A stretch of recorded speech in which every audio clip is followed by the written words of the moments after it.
પરમ શાંતિ બેહદના પરમ જ્ઞાનનો 10 દિવસનો કોર્સ દિવસ 3 આપણો બ્રહ્માંડનો સમય આયામ. આજે ત્રીજા દિવસે આપણે વાત કરવાના છીએ સમયચક્ર વિશે. આ સમયચક્રની સાથે સાથે ઉપરના આયામ, ઉપરની દુનિયાની વાતો કરીશું. કેમ કે પહેલા દિવસે આપણે જોયું કે હું કોણ છું અને આત્માની સાથે આપણે પરમપિતા પરમાત્માને જાણવાની વાત કરી. જો કે આ વિશે વધુ ચર્ચા નથી કરી કેમ કે પરમાત્માની વાતો એ બહુ મોટો વિષય છે. તો આવનાર સત્રમાં એના વિશે વાત કરવાના છીએ. પછી બીજા દિવસે આપણે આ ધરતીના નિયમો જાણ્યા, જેનાથી આખી ધરતી ચાલે છે. તેને આપણે કર્મનો સિદ્ધાંત કહીએ છીએ. અને થોડી વાત લાઈફ આફ્ટર ડેથની પણ કરી. કર્મની સાથે મૃત્યુ પછીના જીવનની વાત એટલા માટે કરી કે જે પણ મનુષ્ય આ ધરતી ઉપર આવ્યો છે તે અલ્પ સમય માટે આવ્યો છે. સૂક્ષ્મ જગતમાં આત્માઓ ફરી રહી હોય છે તો ક્યારેક જન્મ લઈ લે છે, પણ એકવાર જન્મ થાય તો મૃત્યુ તો નિશ્ચિત જ છે. પરંતુ મૃત્યુ પછી તે ક્યાં જાય છે, કયા રૂપમાં રહે છે, એની શું ગતિ થાય છે, આ બધું આપણે થોડું જાણ્યું. પણ વિસ્તારથી જાણવા માટે તમે અમારી યુટ્યુબ ચેનલ બાપુજી દશરથભાઈ પટેલ ઉપર જઈ શકો છો.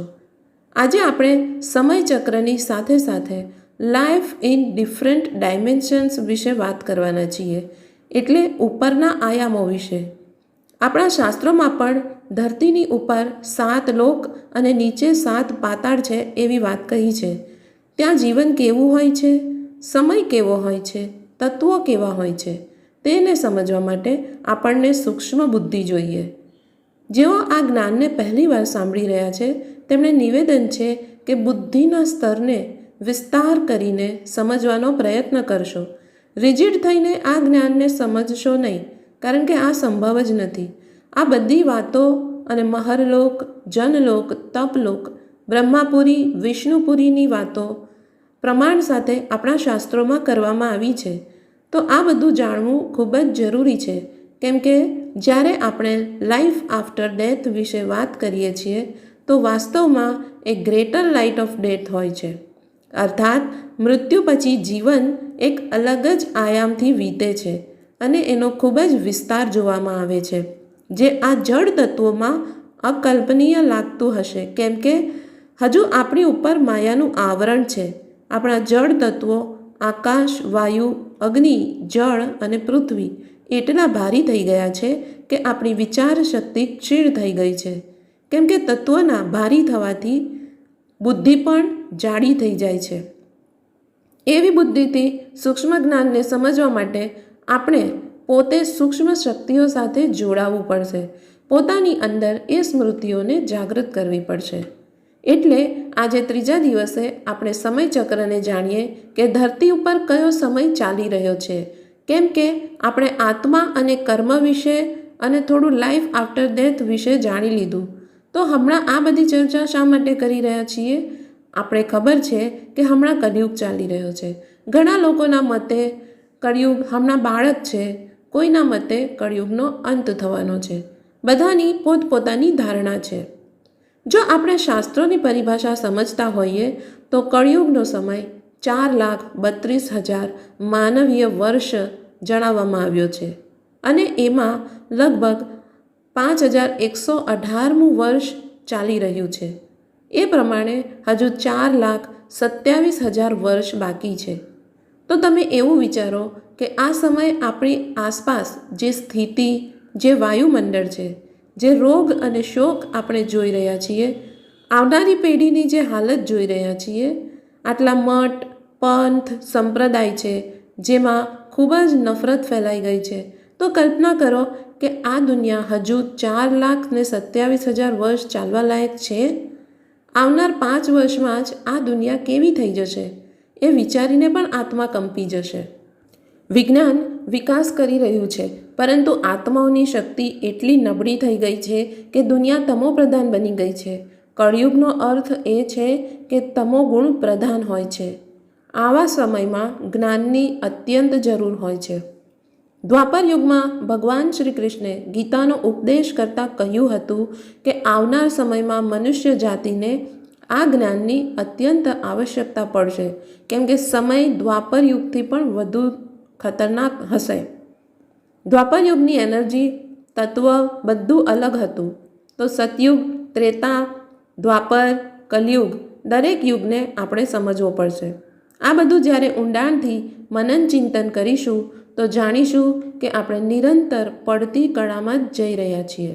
અર્થાત કે જ્યારે આ બ્રહ્માંડની રચના થઈ હશે ત્યારથી લઈને આજ સુધી આપણે સમયચક્રની વાત કરીએ તો દરેક વસ્તુનું એક સમયચક્ર હોય છે. તો સમય, કાળચક્ર શું છે? કાળનો અર્થ છે ગતિ, સમય, પાવર. કાળચક્રને આપણે ગતિ પ્રમાણે અથવા પાવરને હિસાબે પણ સમજી શકીએ છીએ. જેને આપણે કળા કહીએ છીએ ને તેને આપણે આગળના સત્રોમાં સમજીશું. તો સમયચક્રને સમજવું ખૂબ જરૂરી છે, કેમ કે આ બ્રહ્માંડનો એક સમય છે અને તે બ્રહ્માના 100 વર્ષ છે. હવે જો કોઈ આત્મા આ બ્રહ્માંડના સમયને પાર કરી જાય તો જ તે મુક્ત થઈ શકે. જ્યાં સુધી એ આ બ્રહ્માંડના સમયથી બંધાયેલી છે ત્યાં સુધી તે મુક્ત થઈ શકતી નથી. જ્યારે આપણે કાળની વાત કરીએ છીએ તો પહેલાં સમજી લઈએ કે ગતિ શું છે. આ વિષય બહુ વિસ્તૃત છે. આ વિષયને સમજવા અમારા પુસ્તક અનંત કોટી બ્રહ્માંડો કા મહાકાલ પ્રલયમાં શાસ્ત્રો અનુસાર સમયનું આખું વિવરણ મળશે. અને અમારા પુસ્તક લાઈફ ઇન મલ્ટીવર્સમાં સંક્ષિપ્તમાં સમયની જાણકારી મળશે. જે લોકો પુસ્તક નથી વાંચી શકતા તેઓ બાપુજીના વિડીયો જોઈને આ જ્ઞાન લઈ શકે છે. ઉપરના એક એક લોક, એક એક આયામ ઉપર બાપુજીના વિડીયો બનેલા છે. હવે આપણે ગતિને સમજીએ. સાયન્સવાળાઓ શું કહે છે કે ગતિ વગર સંસારમાં કંઈ પણ ક્રિયાશીલ ન હોઈ શકે. આપણે કોઈ પણ નાની કે મોટી ક્રિયાઓ જોઈએ છીએ તે ગતિ વગર આખા બ્રહ્માંડમાં ચાલી શકતી નથી. બધું ગતિથી જ ક્રિયાશીલ છે. આપણે ખબર છે કે સમસ્ત સંસાર પરિવર્તનશીલ છે, ગતિશીલ છે, લગાતાર ચાલતો રહે છે. આપણા શરીરને જ જુઓ, બાળપણ, યુવાની, કિશોરાવસ્થા, ઘડપણ અને પછી મૃત્યુ આવે છે. તો દરેક વસ્તુનો એક સમય છે. એ જ પ્રમાણે આપણે બધાની ગતિને સમજી શકીએ છીએ. ગતિ એટલે સ્પીડ. જ્યારે આપણું હૃદય ગતિથી યુક્ત હોય છે તો એને હૃદય ગતિ કહી દેવાય છે. નાડીઓની બાબતમાં એને રક્ત ગતિ કહી દે છે. એ જ પ્રમાણે મનની ગતિ હોય છે, બુદ્ધિની ગતિ હોય છે, જીવની ગતિ હોય છે, પરમ ગતિ હોય છે. એ રીતે બધાની ગતિ હોય છે. અખિલ સંસાર ગતિશીલ છે. આ સંસાર નાનેથી નાના અણુની વાત કરીએ તો અણુનો પણ અણુ, પરમાણુની વાત કરીએ, બ્રહ્માંડની વાત કરીએ, આકાશની વાત કરીએ, વાયુની વાત કરીએ, અગ્નિની વાત કરીએ, મહાબ્રહ્માંડની વાત કરીએ. તમે પણ કંઈ પણ લઈ લો, કોઈ પણ લોક લઈ લો, બધામાં જે જીવન વ્યાપ્ત છે એનું મૂળ કારણ ગતિ જ છે. આગળ વધુ સમજીએ કે જેમ આપણે શુભ કર્મ કરીએ છીએ તો શુભ કર્મોની ગતિ શું હોય છે? એને સ્વર્ગ પ્રાપ્ત થાય. જો પાપ કર્મ કરો છો તો નરક મળે છે. તો દરેક વસ્તુ ગતિશીલ છે અને તે અનુસાર જ સંસારમાં આ જીવન ચાલી રહ્યું છે. હવે આપણે સમયને સમજીએ. સમયચક્રમાં સૌથી પહેલાં આપણે ધરતીના સમયને સમજીએ. ધરતીના સમયને સમજવાની શું જરૂર છે? કેમ કે ધરતી પર પ્રત્યેક આત્માનો ધરતીના સમય સાથે એક સંબંધ છે, રિલેટિવિટી છે. કેમ કે જેવો ધરતીનો સમય પૂરો થાય છે તેવો જ પ્રત્યેક આત્માનો પણ સમય પૂરો થાય છે, અથવા એનો એક એવો સમય આવે છે જ્યારે એ ધરતીથી ઉપરની તરફ જાય છે. હવે આને ઊંડાણથી સમજીશું. જુઓ, જ્યારે આપણે આજના શરીરની વાત કરીએ છીએ તો આજે આપણું આયુષ્ય કેટલું હોય છે? વધુથી વધુ 80 કે 100 વર્ષ. જરા પહેલાંના સમયમાં જુઓ તો એમનું આયુષ્ય થોડું લાંબુ હતું. જે પણ મનુષ્ય અહીં જન્મ અને મરણનો અનુભવ કરે છે તો એ બધા જ કાળચક્રમાં ફસાયેલા છે.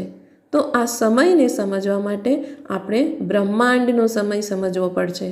અને જો તમારે બાપુજીના જ્ઞાનને વિસ્તારથી સમજવું હોય તો બ્રહ્માંડનો સમય સમજ્યા વગર આત્માની યાત્રા પૂર્ણ ન થઈ શકે.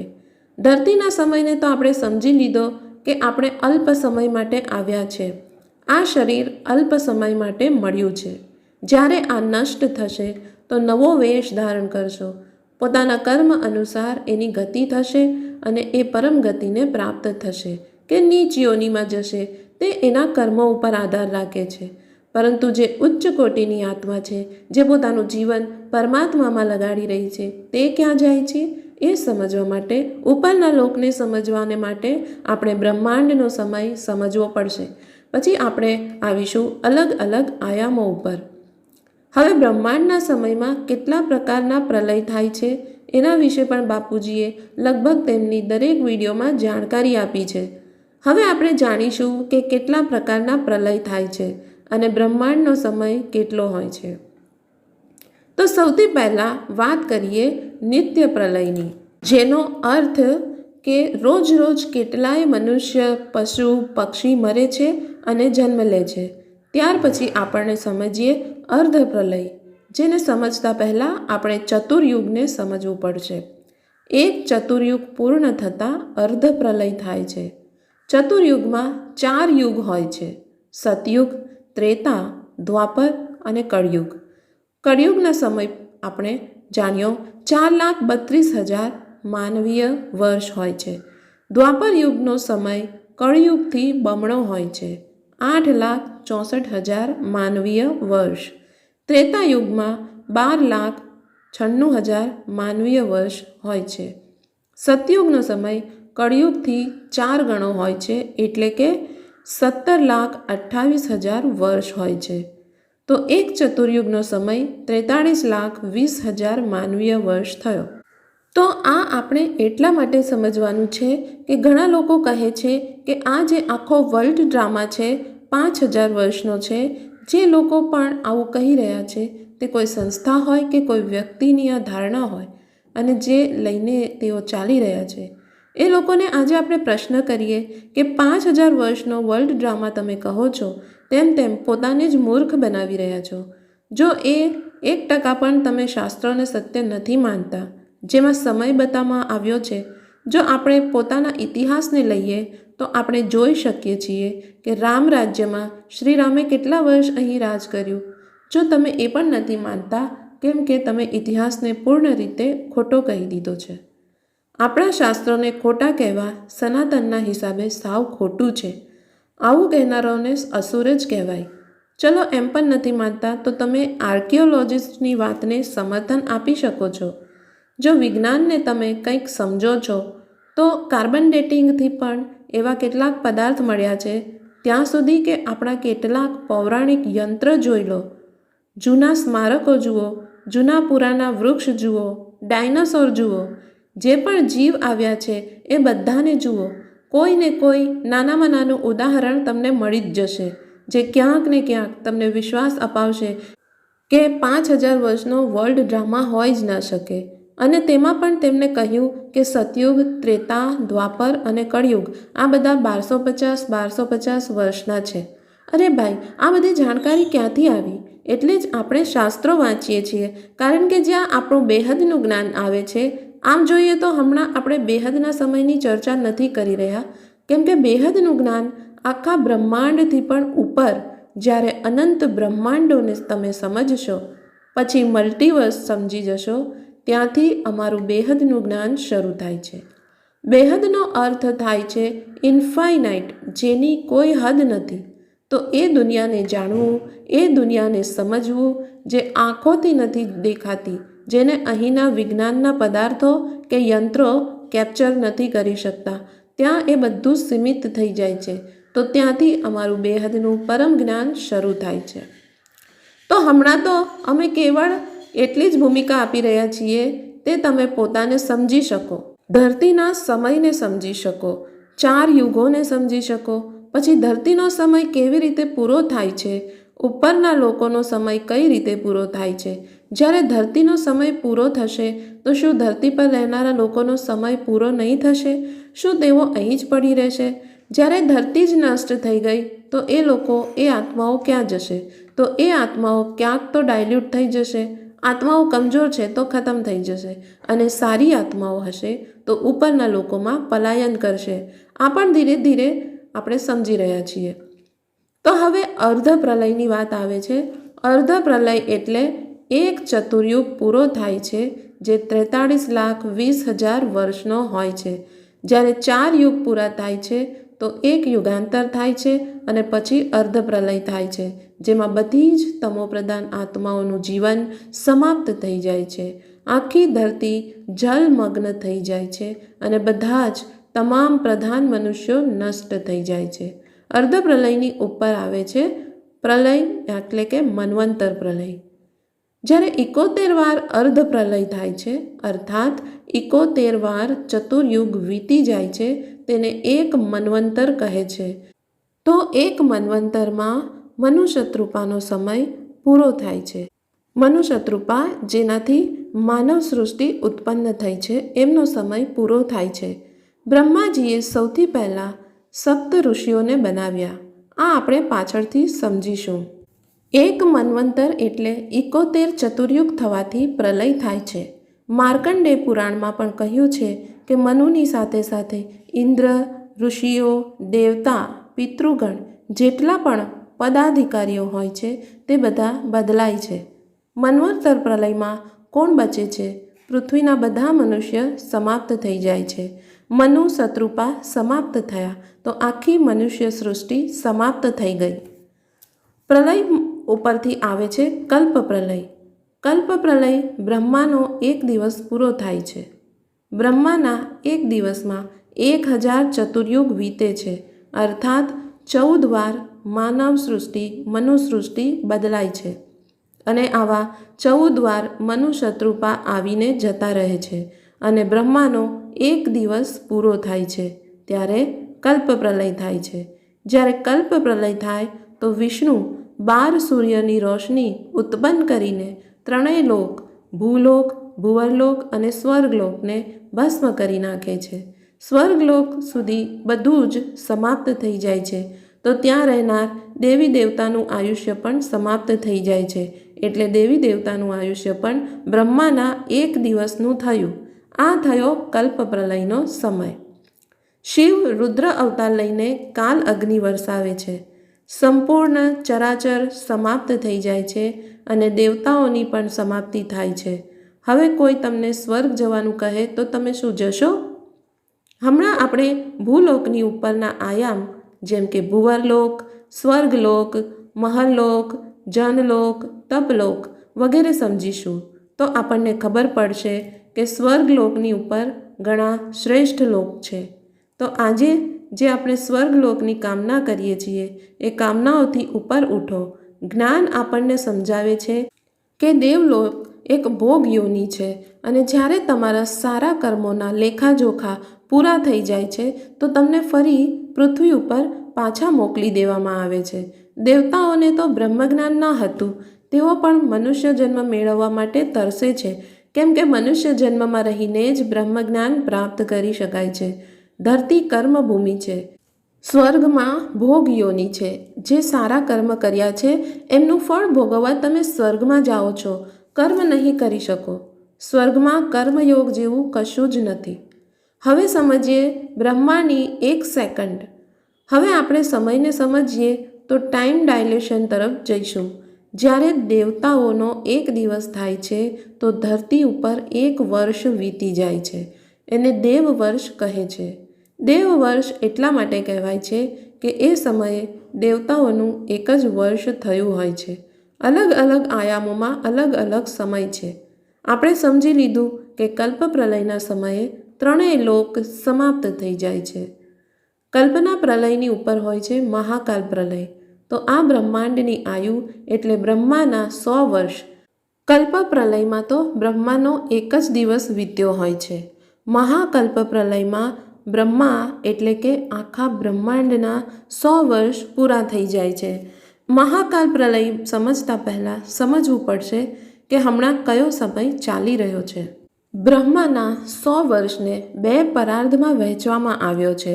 બ્રહ્માના 50 વર્ષનો એક પરાર્ધ હોય છે. બ્રહ્માનો પહેલો પરાર્ધ પૃથ્વી ઉપર વીતી ચૂક્યો છે.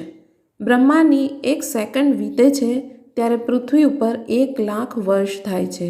હાલમાં બ્રહ્માના બીજા પરાર્ધનો પહેલો દિવસ ચાલી રહ્યો છે. આ પહેલા દિવસનો 7મો મન્વંતર ચાલી રહ્યો છે. આ 7મા મન્વંતરનો 28મો યુગાંતર ચાલી રહ્યો છે. તો 6 મન્વંતર વીતી ચૂક્યા છે. તો 71 ચતુર્યુગ વીતી જાય એટલે એક મન્વંતર સમાપ્ત થાય છે. તો હવે આ ગણતરી પ્રમાણે આજના સમયની વાત કરીએ તો સમજાશે કે ધરતી ઉપર બ્રહ્માના બીજા પરાર્ધના 198 કરોડ વર્ષ વીતી ગયા છે. તો તમારી આત્મા બહુ પહેલેથી આવેલી છે. જેમ કે બાપુજીએ કહ્યું છે કે જે આત્માઓ આ સૃષ્ટિની બીજરૂપ આત્માઓ, ઘણી આત્માઓ 198 કરોડ વર્ષથી ભાગ ભજવી રહી છે. કોઈ 5000 વર્ષ પહેલાં આવી છે, કોઈ 198 કરોડ વર્ષ પહેલાં આવી છે. તો આ બધી આત્માઓ કેટલા બધા સમયથી સૂક્ષ્મમાં કાર્ય કરી રહી હશે. ધરતી ઉપર અનંત સમય વીતી ચૂક્યો છે. આપણા બ્રહ્માંડનો લગભગ 1555 ખરબ 20 અરબ 198મું વર્ષ ચાલી રહ્યું છે. તો મહાકલ્પ પ્રલયની વાત કરીએ તો 3110 ખરબ 40 અરબ વર્ષ થાય ત્યારે મહાકલ્પ પ્રલય થાય છે. આ બધું જણાવવા પાછળનો હેતુ સમયને સમજવાનો છે, આંકડાઓને યાદ રાખવાનો નથી. તો સમયને સીમિત ન સમજવો કે આ અમે બાંધી દીધો. તો 5000 વર્ષનો વર્લ્ડ ડ્રામા, જેમ જેમ આપણે ઉપરના ડાયમેન્શનમાં જઈશું આ સમયનો વિસ્તાર ધીરે ધીરે વધતો જશે. ત્યાંનો સમય, તત્વો અને સમયની ગતિ પણ અલગ છે. તો કાળનો અર્થ જ સમયની ગતિ અને પાવર છે. તો આ ત્રણેય ગુણોને સમજવા પડશે, ત્યારે તમે સમજી શકશો. તો કૂવાના દેડકા બનવાથી કંઈ જ નથી થવાનું.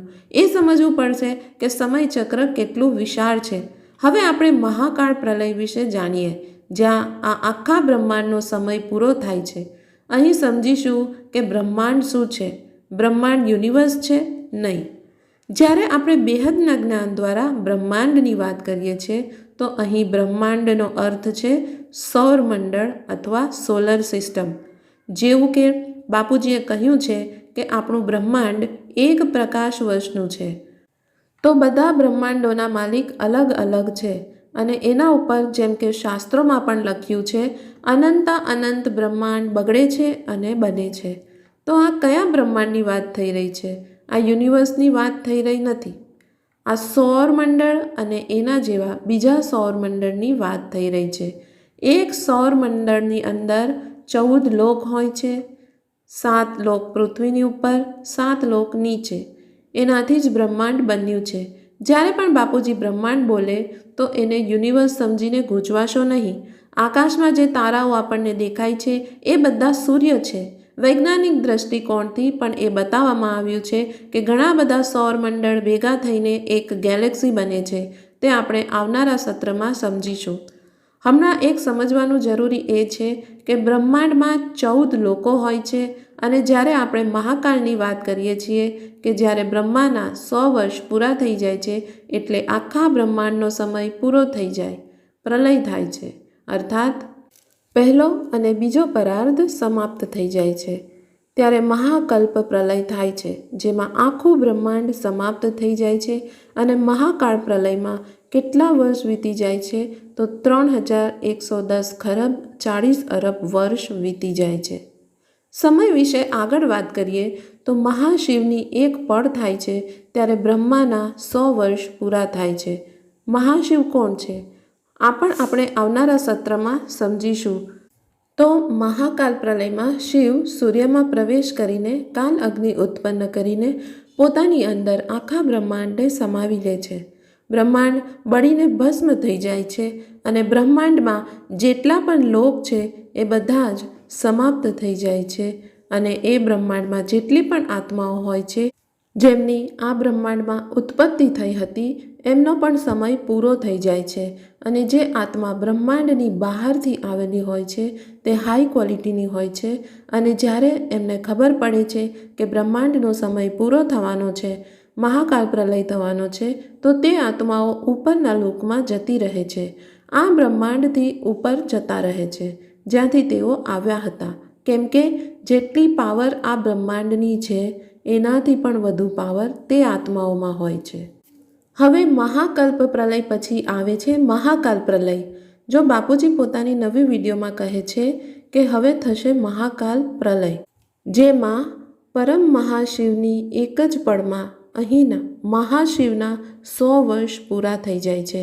જ્યારે આપણે મહાકાલ પ્રલય સમજ્યો તો અમે કહ્યું હતું કે મહાશિવની એક પળ અહીં બ્રહ્માના 100 વર્ષ પૂરા થઈ જાય છે. એ હતો મહાકલ્પ પ્રલય, જ્યારે આખું બ્રહ્માંડ સમાપ્ત થઈ જાય છે. અને અહીં આપણે વાત કરી રહ્યા છે મહાકાળ પ્રલય. જ્યારે મહાકાળ પ્રલય થાય છે ત્યારે પરમ મહાશિવની એક પળમાં અહીંના મહાશિવના 100 વર્ષ પૂરા થઈ જાય છે. તો મહાશિવ મહાકાળ અગ્નિ ઉત્પન્ન કરીને અનંત બ્રહ્માંડોને પોતાની અંદર સમાવી લે છે. તો મહાકલ્પ પ્રલયમાં શિવ કાળ અગ્નિ ઉત્પન્ન કરે છે અને મહાકાળ પ્રલયમાં મહાશિવ મહાકાલ અગ્નિ ઉત્પન્ન કરે છે અને પોતાની અંદર અનંત બ્રહ્માંડોને સમાવી લે છે. અને જેટલા પણ શિવ હોય છે તે મહાશિવમાં સમાઈ જાય છે. અર્થાત એક ગેલેક્સીની અંદર જેટલા પણ બ્રહ્માંડ છે તે બધા સમાપ્ત થઈ જાય છે. તો આ છે સમયચક્ર, જેમાં આપણે નિત્ય પ્રલય સમજ્યા, અર્ધ પ્રલય સમજ્યા, મન્વંતર પ્રલય અથવા પ્રલય સમજ્યા, કલ્પ પ્રલય સમજ્યા, જેમાં ત્રણેય લોક ભૂલોક, ભુવરલોક, સ્વર્ગલોક સમાપ્ત થઈ જાય છે. મહાકલ્પ પ્રલય સમજ્યા, જેમાં આ બ્રહ્માંડના 14 લોક સમાપ્ત થઈ જાય છે અને એ બધાની પછી આવે છે મહાકાળ પ્રલય, જેમાં જેટલા પણ બ્રહ્માંડ છે અનંત બ્રહ્માંડ એટલે કે સૌરમંડળ સમાપ્ત થઈ જાય છે. એમ આપણી ગેલેક્સીના બધા બ્રહ્માંડ સમાપ્ત થઈ જાય છે. મહાશિવ મહાકાલ અગ્નિ ઉત્પન્ન કરે છે અને એનો સમય પરમ મહાશિવની એક પળ છે. અહીં મહાશિવના 100 વર્ષ વીતી જાય છે. હવે સમયની સાથે આપણે સમજીએ કે બ્રહ્માંડની અંદર શું હોય છે. એક અમારું પુસ્તક છે અનંત કોટી બ્રહ્માંડો કા મહાકાલ પ્રલય. એમાં એક તરફ પ્રલયની વાત કરવામાં આવી છે, જેને કહે છે આત્યંતિક પ્રલય, જેને મોક્ષ કહેવામાં આવ્યું છે. આત્યંતિક પ્રલયનો અર્થ છે જ્યારે આત્મા જ્ઞાન પ્રાપ્ત કરે છે, તેને પરમાત્માનું જ્ઞાન થઈ જાય છે અને આત્મા પરમાત્માના સ્વરૂપને જાણીને તેમાં સ્થિત થઈ જાય છે. ત્યારે આત્મા પોતાના 5 તત્વોના આવરણને દૂર કરીને સૂક્ષ્મ શરીરનું રૂપ ધારણ કરે છે. અર્થાત 3 તત્વોનું રૂપ ધારણ કરી લે છે અને પછી 3 તત્વથી આગળ કારણ શરીરનું રૂપ ધારણ કરી લે છે, એટલે કે કારણ શરીરમાં આવી જાય છે. કારણ શરીર એટલે એનો આકાશ તત્વનું શરીર બને છે. કારણ શરીરથી આગળ મહાકારણ શરીરમાં જાય છે. અર્થાત આત્યંતિક પ્રલયના સમયે જ્ઞાન મેળવીને પરમાત્માને જાણી લીધું અને એને પરમાત્માનું રૂપ ધારણ કરી લીધું અને પરમાત્માના સ્વરૂપમાં સ્થિત થઈને આત્મા 5 તત્વોથી 3 તત્વમાં, 3 તત્વથી કારણ શરીરમાં આકાશ તત્વનું રૂપ ધારણ કરતા પછી મહાકારણ શરીરમાં જાય છે, જેને પરમ તત્વનું શરીર કહે છે. પરમ તત્વના શરીરની સાથે પછી તે મહાકારણ શરીરમાં પ્રવેશ કરે છે. મહાકારણ શરીર અર્થાત પરમ પ્રકાશનું શરીર, જેને કૈવલ્ય અવસ્થા કહેવામાં આવી છે, અને એ સમયે આત્મા મોક્ષ પ્રાપ્ત કરે છે. એટલે આત્યંતિક પ્રલયને મોક્ષ કહેવામાં આવ્યો છે. અહીં આત્મા પરમધામને પ્રાપ્ત થાય છે અને એ પોતાના પરમાત્મામાં વિલીન થઈ જાય છે. મોક્ષનો અર્થ પોતાના ક્રિએટરની અંદર સમાઈ જવું. અહીં આપણે 14 લોકોને સમજીએ તે પહેલાં 7 લોકોની વાત કરીએ. ધરતીની ઉપર 7 લોક છે, જેમ કે ભૂલોક, ભુવરલોક, સ્વર્ગલોક, મહરલોક, જનલોક, તપલોક. ભૂલોક એટલે ધરતીલોક.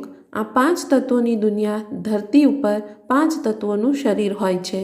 આ ભૂલોકમાં જ્યારે આપણે માનવ જીવન પ્રાપ્ત કરીએ છીએ તો આપણે જ્ઞાન દ્વારા પુરુષાર્થ કરીને ઉપરની દુનિયાને સમજીએ છીએ. બીજું છે ભુવરલોક, જેને આપણા શાસ્ત્રોમાં પિતૃલોક પણ કહેવામાં આવ્યું છે. અર્થાત ભુવરલોક સૂર્ય અને ધરતીની વચ્ચેનું સ્થાન છે. કલ્પના કરો કે જે રીતે આપણે હવાઈ જહાજમાં યાત્રા કરતા ઉપરના અલગ અલગ લેયર્સને જોઈએ છે, આ તો થોડા કિલોમીટર ઉપરની જ વાત છે, તો પણ અલગ અલગ વાયુમંડળ દેખાય છે. એવા જ વાયુમંડળના સ્તરને જોવા માટે આપણે સ્થૂળથી સૂક્ષ્મની તરફ જવું પડશે. હમણાં આપણે સ્થૂળ દ્રષ્ટિથી સૂક્ષ્મ લેયર્સને જોઈ શકીએ એમ નથી. તમે વાયુને પણ જોઈ ન શકો.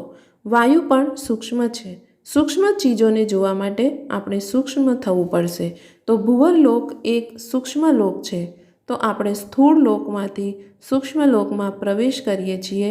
એને પિતૃલોક શા માટે કહેવામાં આવ્યું છે? કેમ કે શ્રાદ્ધ સમયે જે અર્પણ કરવામાં આવતું હતું તે આ લોકમાં રહેતા પિતરોને માટે કરવામાં આવતું હતું. આત્મા મૃત્યુ પછી 3 તત્વોમાં જે કર્મ કરે છે તે આ લોકમાં કરે છે. જેટલી પણ આત્માઓ ભુવરલોકમાં જાય છે તે વાસનાયુક્ત જ હોય છે, એટલે તે સૂક્ષ્મમાં પણ કર્મ કરે છે. જે સારી આત્માઓ હોય છે તેમને એક ગ્રુપ બનાવીને એક ગોળો બનાવેલો છે જેને પિતૃલોક કહે છે. જુઓ, સૂક્ષ્મ દુનિયામાં પણ અલગ અલગ ગોળા છે, અલગ અલગ ધર્મોના, અલગ અલગ લોકોના. એક પુસ્તક કે મૃત્યુ પછીની દુનિયા, તેમાં જણાવ્યું છે કે જેમ ધરતી પર અલગ અલગ સ્કૂલ, કોલેજ, મંદિર, ચર્ચ કે સંસ્થાઓ છે, એવી જ રીતે ઉપર સૂક્ષ્મ દુનિયામાં પણ છે. ભુવરલોકમાં પણ એવી દુનિયા બનેલી છે. તે પિતૃલોક પણ આ ડાયમેન્શનમાં એક લેયરમાં છે. અને એક લોક, એક બ્રહ્માંડ, એક દુનિયા છે અને એ ગોળામાં એ લોકો રહે છે. આ પિતૃલોકની જે એનર્જી હશે તે આખા ભુવરલોકના વાયુમંડળથી અલગ હશે, કેમ કે વાયુમંડળ પણ આત્માઓ દ્વારા જ બને છે. આમ જોઈએ તો આત્માઓની ચેતન શક્તિથી જ બધું ગતિશીલ છે. એમની શક્તિથી જ પિતૃલોકનો વાયુમંડળ બન્યું છે. અને જેવો પિતૃલોકનો ગોળો છે ત્યાં બીજા પણ એવા ગોળા બન્યા હશે. બધાએ આવું ગ્રુપ બનાવીને એ દુનિયા બનાવી હશે. જે રીતે ધરતી ઉપર આપણે બધું અલગ અલગ જોઈએ છીએ, મંદિર અલગ, મસ્જિદ અલગ, ચર્ચ અલગ, એ રીતે ઉપર પણ છે. કેમ કે સ્થૂળનો આધાર જ સૂક્ષ્મ છે. તો ઉપરની દુનિયામાં પણ કર્મકાંડ ચાલ્યા કરે છે. અંતર એટલું છે કે અહીં સ્થૂળમાં ચાલે છે અને ત્યાં સૂક્ષ્મમાં ચાલે છે. હવે જાણીએ કે ભુવરલોકથી સ્વર્ગલોકમાં કઈ આત્માઓ જાય છે. સ્વર્ગલોકમાં તે જ આત્માઓ જાય છે જે સારી હોય છે. તેમ કે સ્વર્ગલોકમાં એ જ આત્માઓ જશે જેમણે સારા કર્મો કર્યા છે. એ આત્માઓને ફળ સ્વરૂપે સ્વર્ગલોકની પ્રાપ્તિ થાય છે. સ્વર્ગલોક ત્રીજું લોક છે અને ભુવરલોકથી ઉપર છે. હવે સ્વર્ગમાં કઈ આત્માઓ જશે?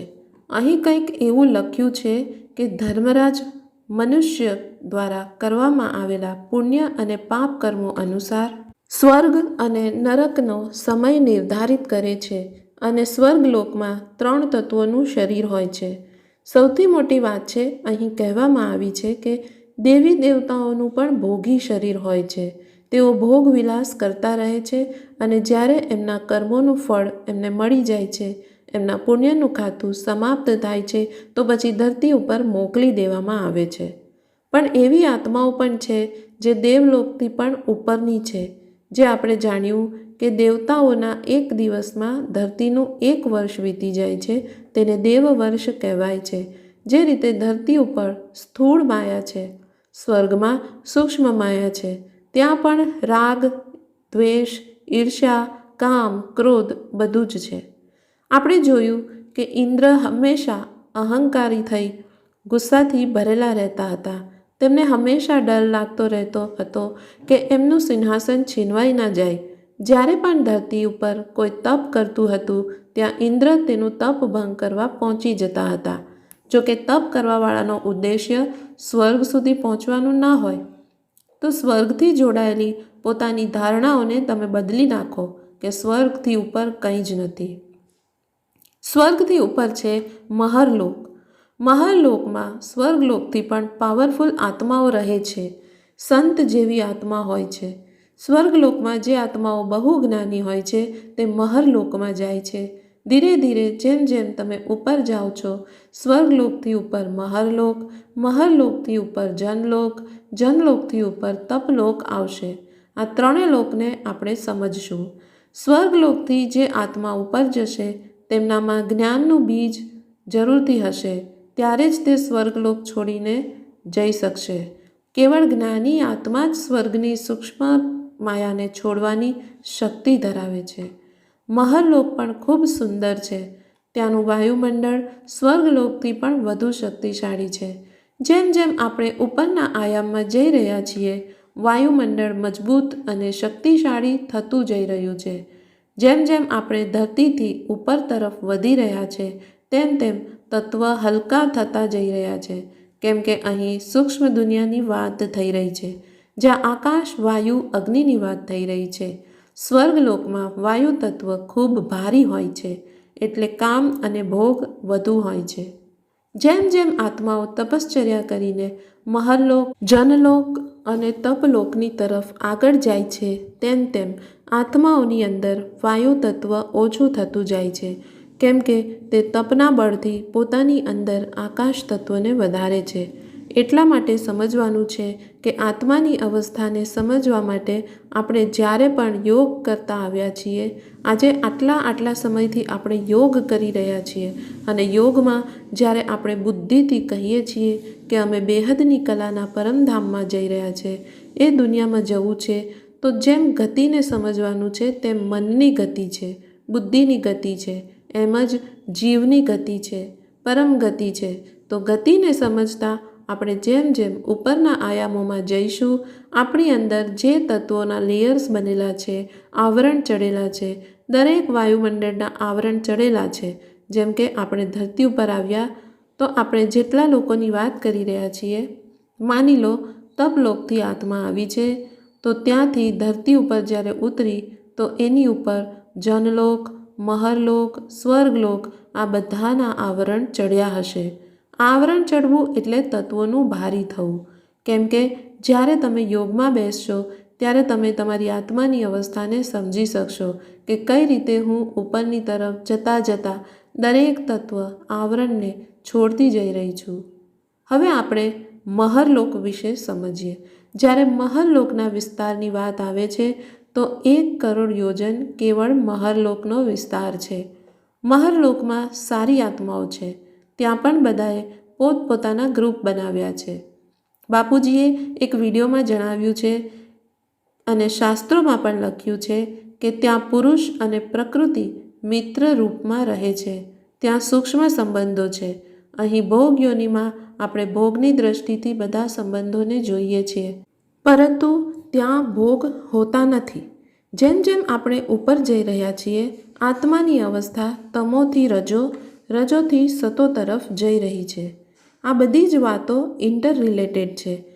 બાપુજીએ જૂની વિડીયોમાં ખૂબ જ ડિટેલમાં જણાવ્યું છે કે સૌથી પહેલાં જ્યારે આત્મા એકદમ પડી ગયેલી હોય તો તે તમોમાં હોય છે, તો તમો ગુણ પ્રધાન હોય છે. તો મહરલોકનો પાવર સ્વર્ગલોકથી વધુ હોય છે. હવે મહરલોક ઉપર આવે છે જનલોક. તો જનલોકમાં કેવી આત્માઓ રહે છે? જે સંત જેવી આત્માઓ હોય છે તે જનલોકમાં રહે છે. જનલોકને ધ્રુવલોક પણ કહેવાય છે. અર્થાત જે મહાસંત અને ગુરુ છે તે ત્યાં રહે છે, અને આ 2 કરોડ યોજનનું છે. મતલબ મહરલોકથી 2 ગણું. મહરલોક 1 કરોડ યોજનનું અને જનલોક 2 કરોડ યોજનનું છે. અહીં જોવામાં આવે છે કે લોકો ગૃહસ્થીમાં એક સારો આખો સમૂહ બનાવીને રહે છે, પરંતુ આજે આપણે જે ગૃહસ્થી અને પરિવાર જોઈએ છીએ એવો નહીં. ત્યાં સૂક્ષ્મ સંબંધો હોય છે અને ત્યાં આવા શરીરના સંબંધો નથી હોતા. હવે જનલોકથી ઉપર જ્યારે આપણે તપલોકમાં જઈએ છીએ તો તપલોકમાં વિદેહી હોવાનો અનુભવ થાય છે. લોકો એકબીજાની દેહને નથી જોતા, કેવળ આત્માને જોઈ છે. તપલોકમાં મોટા મોટા ઋષિમુનિઓ રહે છે. બાપુજીએ જણાવ્યું છે, જ્યારે તમે બાપુજીના વિડીયો જોશો તો તમને ખબર પડશે કે ધરતીની અંદર જ એટલા બધા ડાયમેન્શન્સ બનેલા છે. તો આ ધરતીની ઉપરના ડાયમેન્શન્સની વાત કરીશું તો ખબર પડશે કે કેટલી પાવરનો ફરક થતો જાય છે. તપલોકમાં સારી ઋષિમુનિની આત્મા રહે છે અને એના વિસ્તાર 4 કરોડ યોજનના છે. જનલોકથી બમણું છે. તપલોકનો એક દિવસ આપણી ધરતી ઉપર 10,000 વર્ષ બરાબર છે. તો તમે જોતા જાઓ સમય કઈ રીતે બદલાય છે. સ્વર્ગલોકનો સમય બદલાયો, મહરલોકનો સમય બદલાયો, જનલોકનો જ્યારે એક દિવસ થાય છે ત્યારે ધરતી પર 100 વર્ષ થઈ જાય છે. અંતર જોતા જાઓ અને એનર્જી લેવલને સમજતા જાઓ કે જેમ જેમ એનર્જી વધતી જાય છે, વર્ષ વધતા જાય છે, કેમ કે ઉપર જઈશું તો ઉપર સમયની ગતિ ધીમી થઈ જાય છે. જેમ જેમ તમે સોર્સની તરફ આગળ વધશો તો જેટલો સોર્સ પાસે પાવરને વધારતા જશો, કેમ કે ઉપર પાવર છે, નીચે આપણે પાવરલેસ છીએ, તો ઉપર પાવરની તરફ વધશો તો સમયની ગતિ ધીમી થઈ જશે.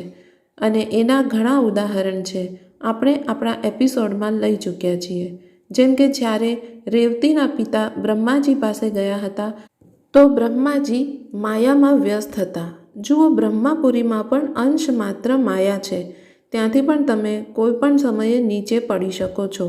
તો કદી પણ પોતાના લક્ષ્યથી ભટકશો નહીં. તો માયાએ પકડી લીધા તો નીચે આવી જશો, કેમ કે ધરતીથી બ્રહ્મપુરી સુધી માયા છે, પરંતુ માયાનો અંશ ઓછો થઈ જાય છે, કેમ કે આત્માઓ પાવરફુલ થતી જાય છે. ત્યાં દેહભાન નષ્ટ થતું જાય છે. આત્મામાં પાવર આવતી ગઈ તો માયા નષ્ટ થઈ ગઈ, પરંતુ ત્યાં અંશ માત્ર માયા તો છે જ. તો રેવતીના પિતાએ થોડી પ્રતીક્ષા કરી. તેઓ પોતાની પુત્રી માટે ઉચિત વર શોધવા ગયા હતા. તો કહે છે કે જેટલામાં બ્રહ્માજીની સાથે વાત કરીને નીચે ધરતી પર આવ્યા તો 27 ચતુર્યુગ વીતી ચૂક્યા હતા. તો સમયને સમજો તો ઉપરની 1-2 સેકન્ડ નીચે ધરતી પર કેટલો બધો સમય વીતી જાય છે. અહીં પર અમારા બેહદના સમયની પણ વાત આવે છે. બાપુજી કહે છે ને કે ત્યાં બેહદનો સમય હશે, તે બેહદની દુનિયા હશે. તો જ્યારે આપણે આ બધા આયામો સમજી જઈશું તો આપણી બુદ્ધિનો વિસ્તાર થઈ જાય છે. ત્યારે આપણે સમજી શકીએ કે આપણે આપણા જ બ્રહ્માંડના એક આયામથી બીજા આયામમાં આટલું વેરિએશન જોઈ રહ્યા છીએ. તો જ્યારે આપણે બેહદના સમયે અને બેહદની દુનિયામાં જઈશું તો કેટલું વિશાળ અંતર હશે, આપણે વિચારી પણ ના શકીએ. અકલ્પનીય છે. એટલે જ્ઞાન પણ અકલ્પનીય છે. લોકોએ હવાઈ જ્ઞાન બનાવી દીધું છે. તો તપલોકની ઉપર હવે આપણે સત્યલોકની વાત કરીએ. ઘણા લોકો સત્યલોક અને બ્રહ્મપુરીને એક જ સમજે છે, પરંતુ બ્રહ્મપુરીથી નીચે 7 લોકની વાત કરીશું. બ્રહ્માજીએ પોતાના સંકલ્પોથી સપ્ત ઋષિ બનાવ્યા અને સપ્ત ઋષિએ પોતાના જેવા પરમ પુરુષ બનાવ્યા. એ પરમ પુરુષ પણ પોતાના સંકલ્પોથી રચના કરતા ગયા. પરમ પુરુષોના પરમ તત્વોના શરીર હતા, પરંતુ તેઓ ધીરે ધીરે પરમ તત્વોથી 3 તત્વોમાં આવી ગયા અને દેવતા બની ગયા. દેવી દેવતાઓના શરીર 3 તત્વોના કહેવામાં આવ્યું છે. અને કાળચક્ર આગળ વધતું ગયું તેમ તેમ જન્મ અને મૃત્યુ થતું ગયું. રચના થતી રહી, અવતાર તરીકે પણ આવતા રહ્યા. મોટા મોટા ઋષિમુનિઓ પણ આવતા ગયા. ક્યાંક ને ક્યાંક પાવર લોસ થતી ગઈ અને જે 33 કોટી દેવી દેવતાઓનું આપણે આવાહન કરી રહ્યા છીએ તેઓ હવે મનુષ્ય બની ગયા છે. અને એમની જાગૃતિ માટે જ આપણે સમયની વાત કરી રહ્યા છીએ. હવે 33 કોટી દેવી દેવતાઓની જાગૃતિનો સમય છે. પરમાત્મા પૃથ્વી ઉપર જ્ઞાન આપી રહ્યા છે, તમને કહી રહ્યા છે, તમને પરિચય આપી રહ્યા છે અને તમને બોધ કરાવી રહ્યા છે કે તમે જ પૂજ્ય હતા અને પૂજારી બની ગયા છો. હવે તમારે જાગવાનું છે, પોતાના સ્વરૂપને જાણવાનું છે. જાણો કે તમે ક્યાંથી આવ્યા છો, ક્યાંની આત્માઓ છો. હજુ તો આપણે અલગ અલગ કેટેગરીની આત્માઓની પણ વાત કરવાના છીએ, તો બહુ જ વિસ્તૃત છે. બ્રહ્માપુરીની ઉપર વિષ્ણુપુરી છે, જેને વૈકુંઠ લોક કહેવામાં આવે છે. એને કારણ જગત પણ કહે છે. એમાં 50% પરમ તત્વ અને 50% 3 તત્વો છે. આ કોમ્બિનેશન સમજવું જરૂરી છે, કેમ કે જેમ જેમ આપણે ઉપર જઈશું તે પ્રમાણેનું શરીર ધારણ કરતા જઈશું અને આપની બોડીનો રેશિયો અને પ્રપોર્શન સમજીશું. કારણ જગતમાં આપણું કારણ શરીર હશે. મહાકારણ જગતમાં જઈશું તો આપણું મહાકારણ શરીર હશે. તો ખ્યાલ આવશે કે વધુ ને વધુ તત્વો હલકા થતા જઈ રહ્યા છે. 5 તત્વોના શરીરથી ઉપર ન જઈ શકાય. સ્વર્ગ સુધી પણ જવાનું સંભવ હતું. આ શરીરથી જવાનું યુધિષ્ઠિરને પ્રાપ્ત થયું હતું, પરંતુ એ વાત સત્ય નથી. બાપુજીએ જણાવ્યું હતું કે યુધિષ્ઠિરનું શરીર સૂક્ષ્મ શરીરમાં રૂપાંતરિત થઈ ગયું હતું. તો આ શરીરથી આપણે ઉપર ન જઈ શકીએ, એ આપણે સમજવું જ પડશે. અને એના ઉપર શિવપુરી છે, જ્યાં આકારી રૂપમાં સદાશિવ અને આદિશક્તિ રહે છે. હવે શિવપુરી, વિષ્ણુપુરી, બ્રહ્માપુરી, પરમધામ અને એની ઉપરની દુનિયા વિશે આગળના એપિસોડમાં ચર્ચા કરીશું. આ જ્ઞાનને અધવચ્ચે ન છોડશો. જો તમારે યોગ કરવો છે તો પણ આ જ્ઞાન તમારા માટે ખૂબ જરૂરી છે. પરમ શાંતિ. परम शांति सोचो बोलो परम शांति Join us daily for our morning live meditation, Monday to Saturday, 5:30 to 6:30 a.m. Join us daily for live meditation, 10 p.m. to 11 p.m. on YouTube Live. Subscribe now. Website www.paramshanti.org. Email us anand@paramshanti.org. Like, share, subscribe. Join today. बेहद की